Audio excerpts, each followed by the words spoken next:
দেবলীনার পাতা ফাঁদে এবার নিজেদের অজান্তেই পা দিয়ে দিল ঈশান, কুসুম এবং আয়ুষ মিলে। হ্যাঁ বন্ধুরা, ভিডিওতে লাইক দিয়ে দেখতে থাকুন। যেই মুহূর্তে কিনা দেবলীনার হিডেন এজেন্ট সেজে যখন কিনা রওশন অনুশ্রীর গ্রামে গিয়ে হাজির হয় এবং সেখানেই যখন কিনা অনুশ্রীকে সঙ্গে করে নিয়ে সুযোগে সদ্ব্যবহার করে যখন কিনা ঈশান গোটা গ্রাম ঘুরে বেড়াতে থাকে এবং অনুশ্রী যখন বলতে থাকে যে সত্যি ঈশান, তুমি যদি আমাকে শুধুমাত্র বিয়ে করার জন্য এত কষ্ট না সহ্য করতে, তাহলে হয়তো আমি কোনোদিনও জানতেও পারতাম না যে তুমি আমাকে ঠিক কতটা ভালোবাসো এবং তুমি তো বিয়ের আগেই রীতিমতো নিজের ধৈর্যের পরীক্ষা দিয়ে দিয়েছো এবং তুমি যে আমাকে বিয়ের পরও কতটা ভালো রাখবে সেটা আমার আর বুঝতে বাকি নেই। সত্যি ঈশান, আমি তোমাদের প্রতি খুব বেশি ইমপ্রেস যে তোমরা আমার মতন একটা মেয়েকে, এই গ্রাম্য মেয়েকে তোমাদের বাড়ি বউ করে তোলার জন্য ঠিক কতটা খাটুনি খাটছো। ওদিকে দেখো আয়ুষ ভাইদা এবং কুসুম কতটাই না অভিনয় করে, কত কিছু করে ওরা কাঠখড় পুড়িয়ে আমার পরিবারকে ইমপ্রেস করতে লেগে পড়েছে। আর এদিকে তুমি আমার ভাইকে ইমপ্রেস করার জন্য কত কষ্ট সহ্য করছো। ঠিক সেই মুহূর্তে যখন কিনা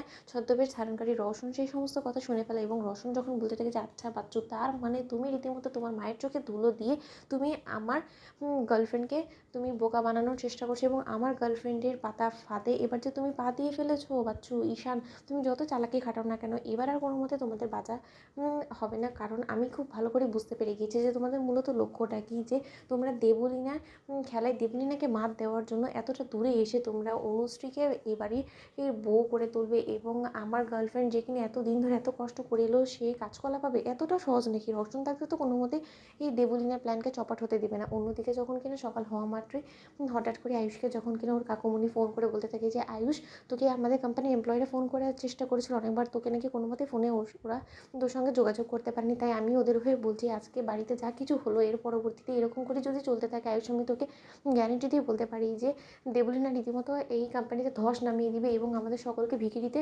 পরিণত করে দিবে। কারণ ও আমাদের পুরনো সমস্ত বিশ্বস্ত স্টাফদেরকে একের পর এক নিজের মন মর্জি চালিয়ে ছাঁটাই করছে এবং ও আমাদেরকে এটা বলছে যে ওরা নাকি এখন আর কাজ করার যোগ্য নয়, ওরা নাকি রীতিমতো কাজ করতে একদমই অক্ষম হয়ে পড়েছে এবং এই কোম্পানিতে ওদের নাকি প্রয়োজন ফুরিয়ে এসেছে। কিন্তু আমি যতটুকু জানি যে ওরা রীতিমতো এই কোম্পানিকে দাঁড় করানোর পেছনে সবথেকে মূলে ছিল এবং ওদের পরিশ্রমের ফলই আজকে আমরা এতটা লাক্সারি লাইফ লিড করতে পারছি। অথচ তাদের সঙ্গে এত বড় একটা বেইমানি করাটা কি আমাদের পক্ষে আদৌ ঠিক হয়েছে বলতো আয়ুষ?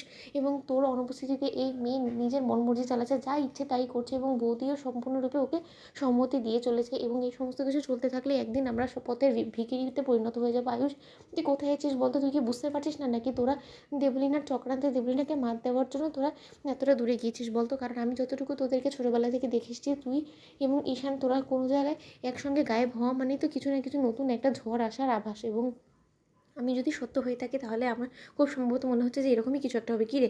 তো বন্ধুরা, লাইক এন্ড শেয়ার করো, সাবস্ক্রাইব করো।